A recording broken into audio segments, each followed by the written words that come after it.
Good afternoon, everyone. Thanks for coming. I'll just give you a brief overview of some of my views, and I'll be happy then to answer any question you might have. It's clear that we live in what I call a period of time of unexpected, unusual, unprecedented uncertainty. For use.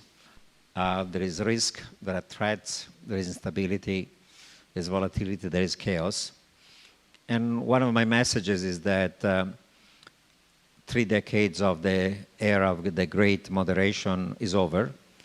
Time when inflation was low, growth was stable, and the price of risky assets like US and global equity were going up. And even the price of bonds was going up as yields were falling. So you made money both on risky and riskless assets. That era is over, and we're entering a new stage of what I call great stagflationary and debt and financial instability. There is a number of economic, monetary, and financial threats that interact with non-economic ones. So you have to approach them in a holistic way. And the nature even of the economic, monetary, and financial threats today are very different from what they were even 3 years ago, say, right before or right at the beginning of COVID. You remember we used to worry 3 years ago that inflation was too low. Central banks could not even get to 2%. Now we have to worry that inflation is too high. We were worried then about the concept of secular stagnation, too much savings, too little demand, lowflation and deflation with low growth. Now we have to worry about the risk of secular stagflation, high inflation and recession, and high unemployment rate, given now the prevalence of negative aggregate supply shocks. We were worried that interest rates were too low, and people were complaining about negative policy rates, negative yields, like on bonds and other Eurozone assets. And now we have to worry about interest rates being too high, with private and public debt as a share of GDP at historical high, rising interest rates, increase the risk of bankruptcies and defaults for households, for businesses, for corporations, for banks, for shadow banks, for governments, and for countries. We used to worry about the perils of excessive globalization and hyper-globalization. Now we have to worry about deglobalization, about protectionism, about decoupling, about fragmentation of the global economy, balkanization of global supply chains. We talk about secure trade rather than free trade, about friendshoring or reshoring rather than offshoring, about just-in-case rather than just-in-time global supply chains, about security rather than efficiency of trade. 3 years ago, we had a everything bubble in US and global equities, in meme stocks, in crypto, in SPACs, in day trading, in bonds, in credit, in real estate. Everything bubble, asset bubble, and credit bubble, and boom. Now there has been an asset bust and a credit bust, and prices of all risky assets last year fell. S&P 15% last year down, NASDAQ 30, growth tech stock 40, 50, 60, crypto, meme, SPACs down 80, 90%, bond yields higher and the price of bonds down 20%, even more than for equities, credit spreads widening, real estate down. So we have gone from a boom and a bubble to a bust and a crash. And we used to complain about yields being too low.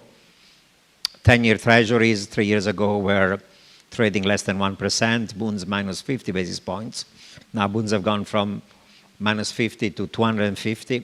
Treasury have gone from 1% to 3.5%. But basic elementary math, when the yield is higher, the price of the existing bond is lower. So there have been massive losses for anybody who was holding long duration fixed income in euros or in dollars. $20 trillion in the US, $18 trillion equivalent between Eurozone and Japan. No wonder that banks are in trouble. US banks alone have unrealized losses on their security of $620 billion out of a capital of $2.2 trillion. and many banks much more than that.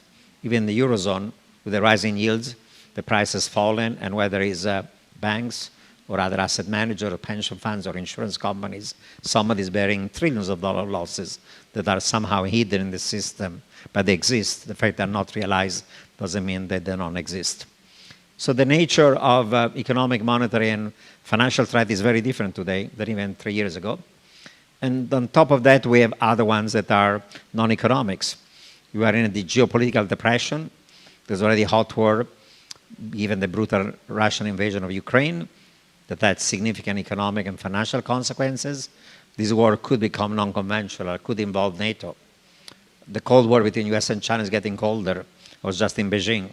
There is even talk about eventually hot war between US and China. I was recently in Israel, where it's clear that Iran has become a threshold nuclear state. And Israel is left to decide whether they are going to bomb the hell out of Iran or live with deterrence and accept a nuclear Iran. Tough choice. If there was an attack, oil and energy prices could spike more than 73 or 79. And the geopolitical depression is leading, as I pointed out, to a decoupling, fragmentation, and balkanization, and division of the global economy. We have climate change that's becoming a disaster. Last summer, droughts in India, in Pakistan, throughout the Middle East, in Italy, Western Europe, Sub-Saharan Africa, half of the US, Mexico, most of Latin America. And it's an economic disaster. There's a lot of talk about dealing with it, but it's all greenwashing and green wishing and green fig leaves. Most of ESG investment is just talk. Pandemics. COVID-19 is not going to be the last one.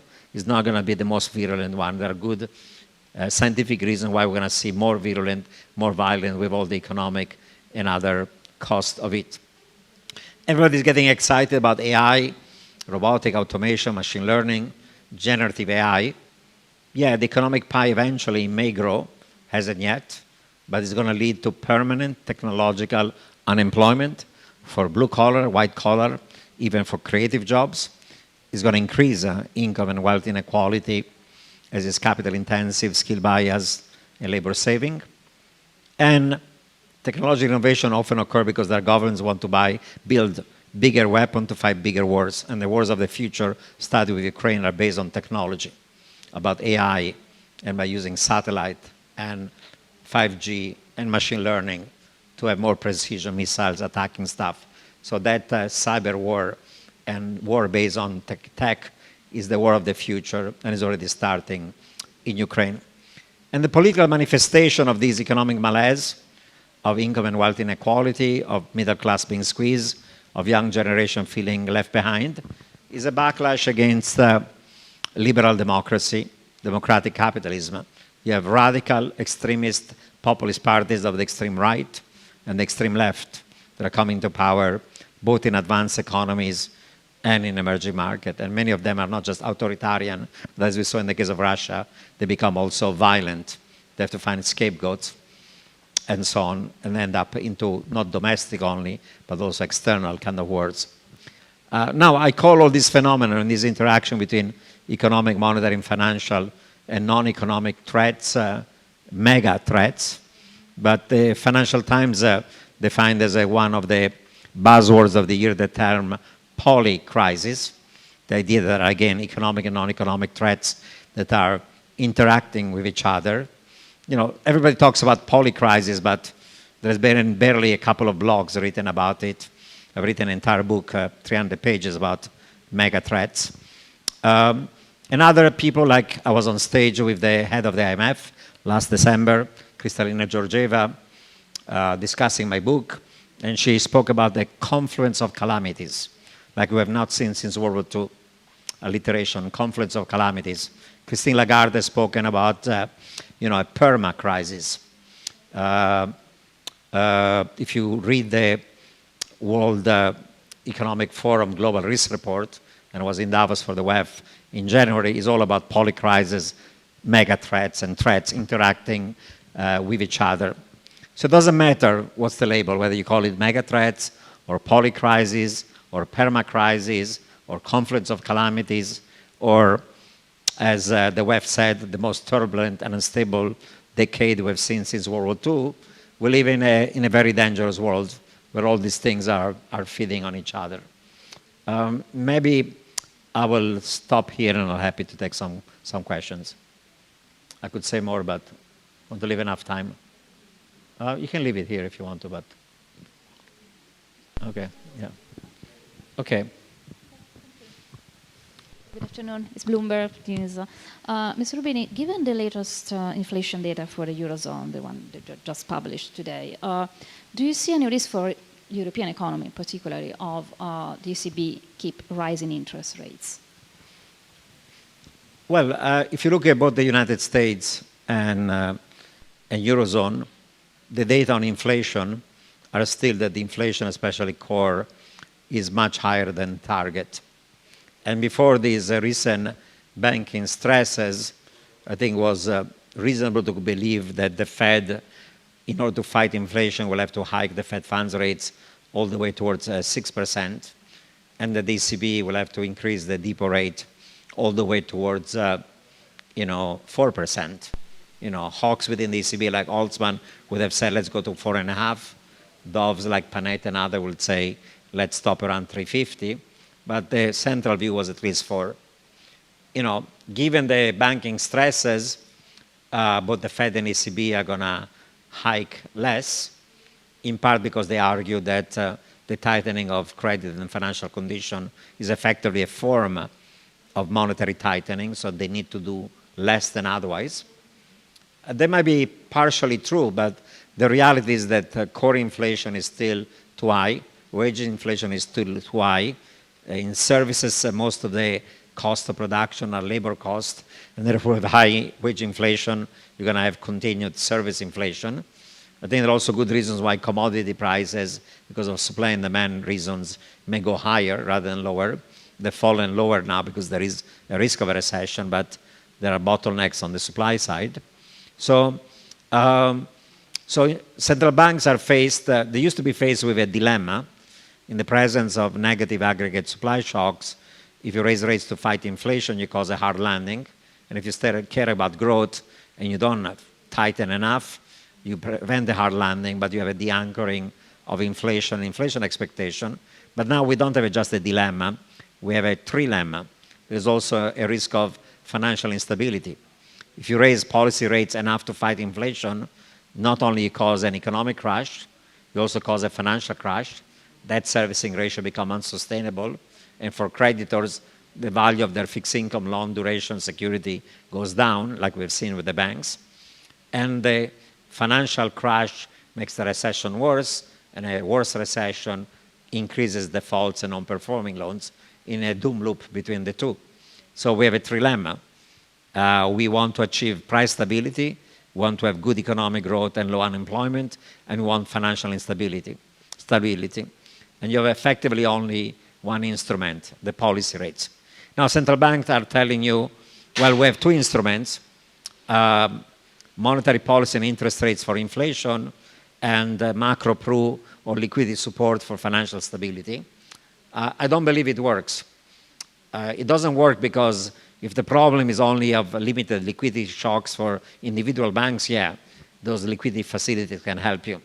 But if you have a systemic problem in the banking system, and if you have a recession, it's going to increase credit risk, and you go from duration risk to credit risk and NPL rising, then you have a systemic problem. And you cannot say, I'm going to help the banks with liquidity while I'm keep on raising rates. At some point, you have to cut rates if you want to save the financial system, but that de-anchors inflation expectation. So effectively, I think you have only one instrument, and you have three goals that are inconsistent with each other. And I think that given the stocks of private and public debt, central banks are not going to be able to fight inflation. Because if they fight inflation, they cause an economic and a financial crash that feeds on each other. So I think they're going to blink, they're going to wimp out, and faced with economic and financial crash, they're going to say, might as well just try to accept de facto, not de jure, a higher inflation rate. But if you do that, then inflation expectation get de-anchored, you start having even a more severe wage and price spiral, and you still end up with high inflation and recession and stagflation. Yeah, you can wipe out the real value of nominal long duration debt with a bout of unexpected inflation for a couple of years, but once inflation expectation get repriced, nominal yields go higher, real yields go higher because the inflation risk premium are higher, and anybody who has short-term debt is facing higher real rates. Everybody's long-term debt is maturing, has to refinance at higher, long or short rates. So you postpone the debt crisis by a year or two, but with 5-6% inflation, you're not going to resolve that problem. So you end up with inflation, with stagflation, and still a postponed debt crisis. So them if you do and them if you don't. I think given the shocks, given being behind the curve, given having the amounts of debt and financial instability, at this point, you have just to choose your poison.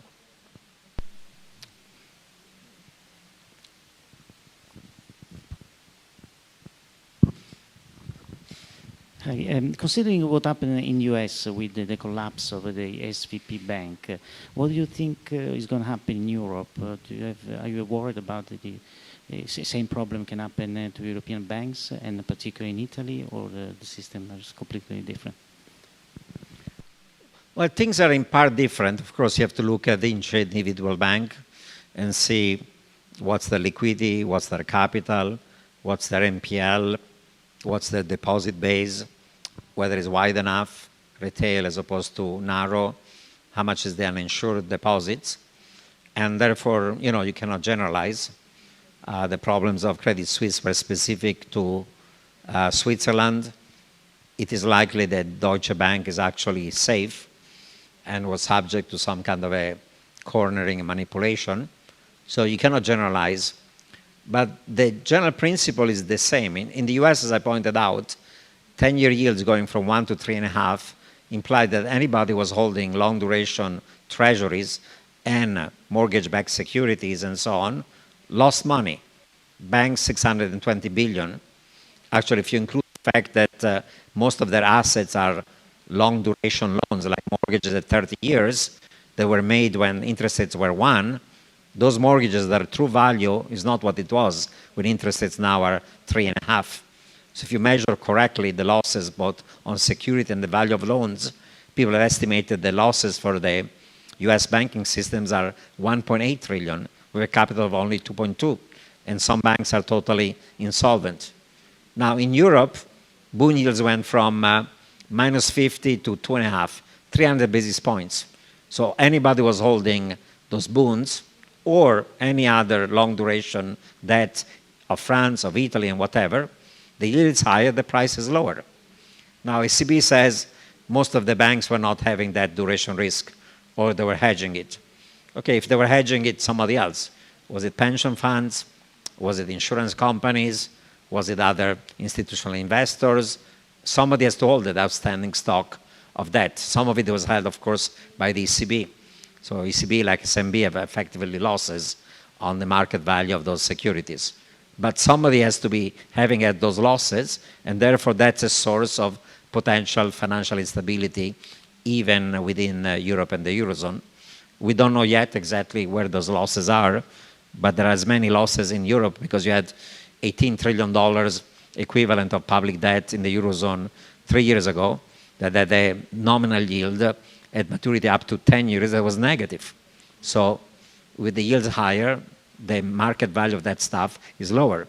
You might not mark to market, you might have forbearance, but the losses are there somewhere in the system. I'm not sure exactly where.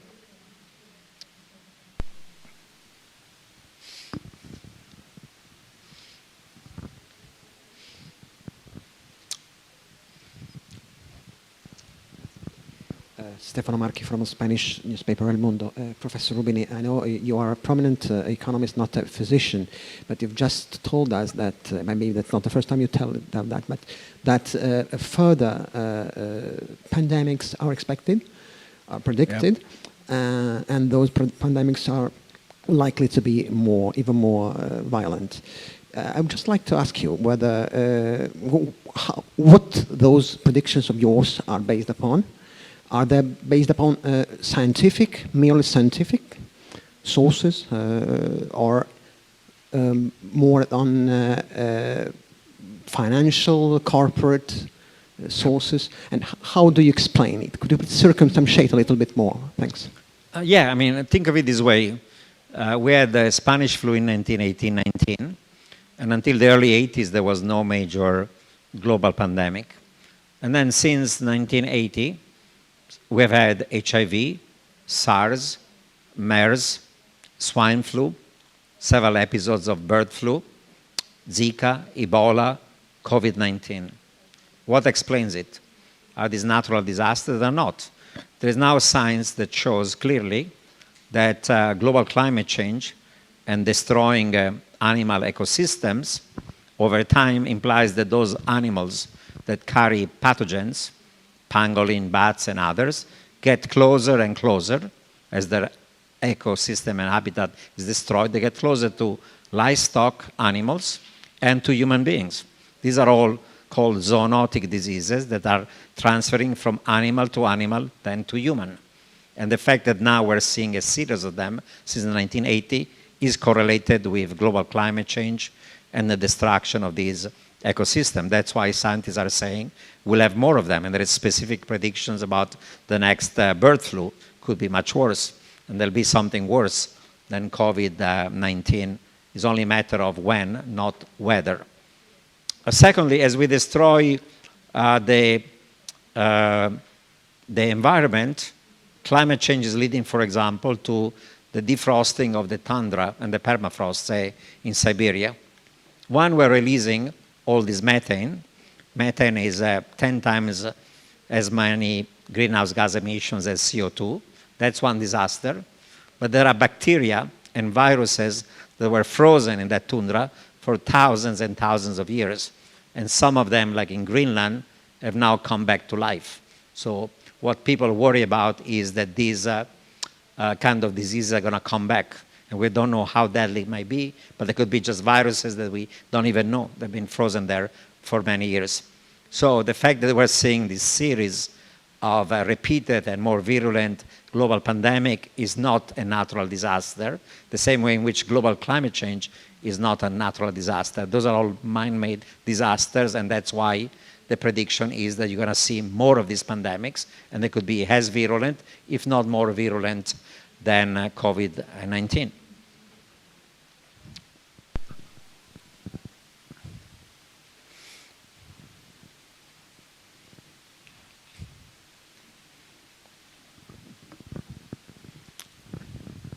Hi.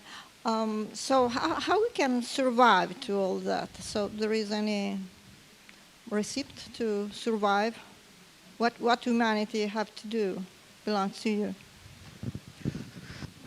You know, in the book for each one of these mega threats, I talk about the potential policy solutions. And you know, one concept in economics is there is no free lunch. And for each one of them, there are solutions, but all these solutions imply costs and sacrifices in the short run for the common good, individual, national, and global, over the medium long term. So there are solutions. And at the end of the book, I have 2 chapters, one on a dystopian future where all these mega threats materialize and they feed on each other. And it could be even the end of the world. It could destroy our species either through climate change or pandemic or nuclear winter or even AI making our species obsolete. And then there is a scenario that is more benevolent where step by step we resolve these problems in a number of ways using also technology to make the world kind of better. You know, nothing in history is deterministic. It depends on action we take and whether there's a willingness to address this thing. But I would say that, you know, both in democracies and in less democratic countries, the political economy of structural reform is the costs are in the short run, the benefits are in the medium long term. Politicians want to be either re-elected or have the support of the masses, even in authoritarian regimes, and people tend to kick the can down the road. You know, in Germany, I was just in Germany, 20 years ago, Schröder made tough reforms that flexibilized the labor market and made the German industry more competitive. He lost the election. And when Merkel was in power, she might have been a good chancellor, but she didn't do any reform. We'll take France today. You know, Macron, rightly, the pension reform, because it's needed. with life expectancy rising, there's no way you can just retire 55 or 60 or even 62. But it's the most unpopular thing, and there's now a revolt in the street. And eventually Le Pen might win the next election because reform is highly unpopular. So unfortunately, there are solutions, but they take climate change. Why aren't we doing the right thing? Well, there is greenwashing and greenwishing. Several constraints. You cannot just have a pie in the sky list of we should do this, we should do that. You have to ask yourself, is it feasible? It's not feasible because, take the US. Half of the country doesn't believe in human-driven climate change. So when Republicans or Trump are in power, we do nothing about it. Then you have a conflict between young and old. Young generations are going to live for another 80, 100 years. They worry about their future. The elderly are not going to be around. The young don't vote, the elderly do. And even if you're a young person, would you change your entire lifestyle in order to reduce your carbon footprint? You'll have to become vegan. You have to insulate your home. You'll have to have solar panels. You have to use reusable bags. Everything you do. And even young people who say they care, are they individually willing to make the sacrifices? Most of them not. 3, you have a free rider problem at the global level. Suppose a country does all the cost, all the effort to go to net zero. It's highly costly, and nobody else does it. You don't get any benefits because emissions are global. You pay the cost, and coordinating 200 countries is mission impossible. You have a 4th problem, conflict between rich and poor countries. We're telling India and China, cut your emission to 0, the way we want to do it in Europe and US within the 20 years. And they say, you created this problem for the last 200 years through the Industrial Revolution. 90% of the stock of existing emissions, cumulative, is due to the West. And now you're telling me, stay poor, don't become rich, don't become middle class, because you created this problem. Yes, the new flow of emission is coming mostly from China, India, and emerging market, but the stock is due to us. And they say, unless you bribe me with significant amount of transfers and subsidies, I'm not going to cut my emissions. And the numbers you have to transfer to poor countries go in the trillions of dollars per year. US Congress just passed $4 billion. It's just a joke. It's a penny. Europe is not doing much else. Plus, finally, in a world of geopolitical conflict, US and China don't agree on global security. They don't agree on free trade. They don't agree on economic and financial security. They don't agree on how to deal with pandemics. Of course, they're not going to agree on climate change either. So these are just 5 reasons. I can give you 10 other ones why we don't do what's necessary for addressing the climate change. So the point, you have to think not about how the world should be, what's desirable and optimal. That's wishful thinking. But how is likely to be. And if you think about how it's likely to be and all the constraints, unfortunately, the dystopian outlook today looks like more likely than the more desirable utopian one, based on the data.